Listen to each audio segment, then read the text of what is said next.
जरा सोचिए, क्या ऐसा हो सकता है कि विज्ञान की सबसे बड़ी गुत्थियों में से एक का हल एक सपने में छिपा हो? आज हम 19वीं सदी के केमिस्ट ऑगस्ट केकुले की इसी दिलचस्प कहानी को समझने की कोशिश करेंगे, जिनका एक सपना ऑर्गेनिक केमिस्ट्री की समझ को एक नई राह दिखाने वाला था। असल में ये सिर्फ एक अजीब सपना नहीं था, ये उस पहेली का आखिरी टुकड़ा था जिसने उस दौर के बड़े बड़े वैज्ञानिकों को सालों से परेशान कर रखा था। तो चलिए पता लगाते हैं कि कैसे एक सांप की अपनी ही पूंछ खाने की इस इमेज ने बेंजीन के स्ट्रक्चर का राज खोला, और ये कहानी हमें विज्ञान में रचनात्मकता की भूमिका के बारे में क्या सिखाती है। तो इस कहानी के हीरो कौन है? मिलिए फ्रेडरिक अगस्त केकुले से, एक जर्मन ऑर्गेनिक केमिस्ट जिनकी समझ और आइडियाज ने ही उस नींव को तैयार किया जिस पर आज की पूरी ऑर्गेनिक केमिस्ट्री खड़ी है। उन्हें केमिकल स्ट्रक्चर के सिद्धांत के संस्थापकों में से एक माना जाता है। केकुले के इस जबरदस्त काम को पूरी तरह से समझने के लिए पहले उनके बारे में जानना जरूरी है। उनका सफर हमेशा सीधा और आसान नहीं था, और शायद केमिस्ट्री तक की उनकी ये थोड़ी अलग सी यात्रा ही थी जिसने उन्हें चीजों को एक नए नजरिए से देखने में मदद की।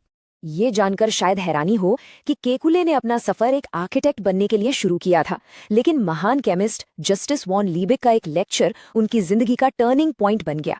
केमिस्ट्री के लिए एक नया जुनून जागा और उन्होंने अपना पूरा करियर ही बदल दिया। ये एक ऐसा फैसला था जिसने सिर्फ उनके नहीं बल्कि विज्ञान के भविष्य को भी एक नई शक्ल दी।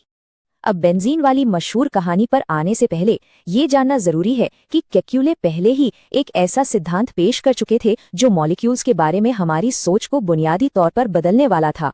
साल 1857 में केकुले ने एक बहुत ही सरल लेकिन गहरा आइडिया सामने रखा, टेट्रावैलेंसी यानी चतुर संयोजकता। इसका मतलब बस इतना था कि हर कार्बन एटम हमेशा 4 दूसरे एटम्स के साथ बॉन्ड बना सकता है। ये एक तरह का गोल्डन रूल था जिसने केमिस्ट्स को मॉलिक्यूल्स के स्ट्रक्चर को समझने का एक फ्रेमवर्क दे दिया। पर केकुले यहीं नहीं रुके। 1858 में उन्होंने अपने सिद्धांत को और आगे बढ़ाया। उन्होंने महसूस किया कि कार्बन एटम सिर्फ 4 बॉन्ड ही नहीं बनाते, बल्कि वो एक दूसरे से जुड़कर लंबी लंबी चेन्स भी बना सकते हैं।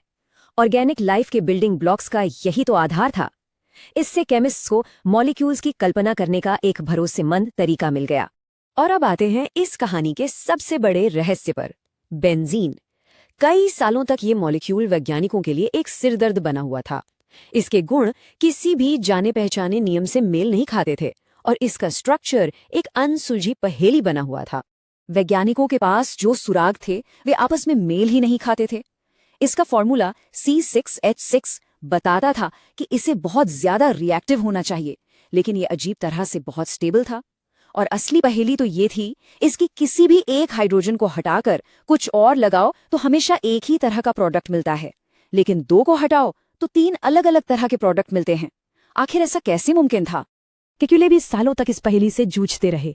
कई थ्योरीज आईं और गईं, लेकिन कोई भी सभी तथ्यों पर खरी नहीं उतरती थी।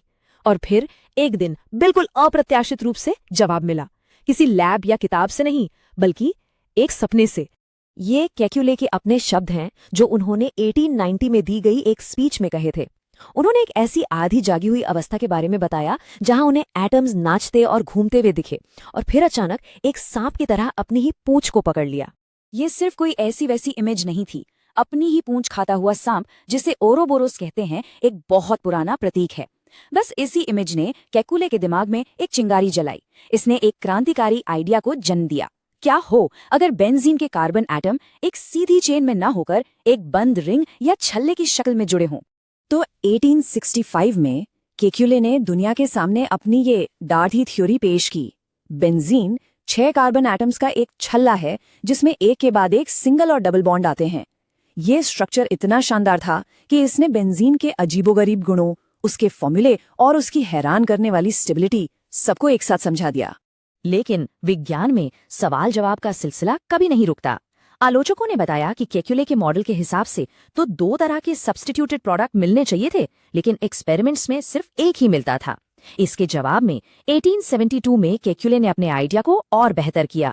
उन्होंने कहा कि ये बॉन्ड एक जगह स्थिर नहीं है, बल्कि वे इतनी तेजी से अपनी जगह बदल रहे हैं कि वे असल में एक जैसे हो जाते हैं।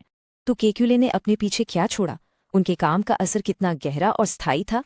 जैसा कि हम देखेंगे, उनके आइडियाज ने ऑर्गेनिक केमिस्ट्री की दिशा को बहुत ही महत्वपूर्ण रूप से प्रभावित किया। देखिए, उनकी स्ट्रक्चरल थ्योरी केमिस्ट्स के लिए एक रोड मैप की तरह बन गई। बेंजीन रिंग की खोज ने एरोमेटिक कंपाउंड्स की एक पूरी दुनिया का दरवाजा खोल दिया, जो दवाओं से लेकर रंगों तक हर चीज में जरूरी है। और हाँ, एक टीचर के तौर पर भी उन्होंने केमिस्ट्स की अगली पीढ़ी को बहुत प्रेरित किया। और उनकी सिखाने की काबिलियत का इससे बड़ा सबूत क्या हो सकता है कि उनके 3 पूर्व डॉक्टरेट स्टूडेंट्स ने आगे चलकर केमिस्ट्री में नोबेल पुरस्कार जीता। ये उनकी विरासत की ताकत को दिखाता है।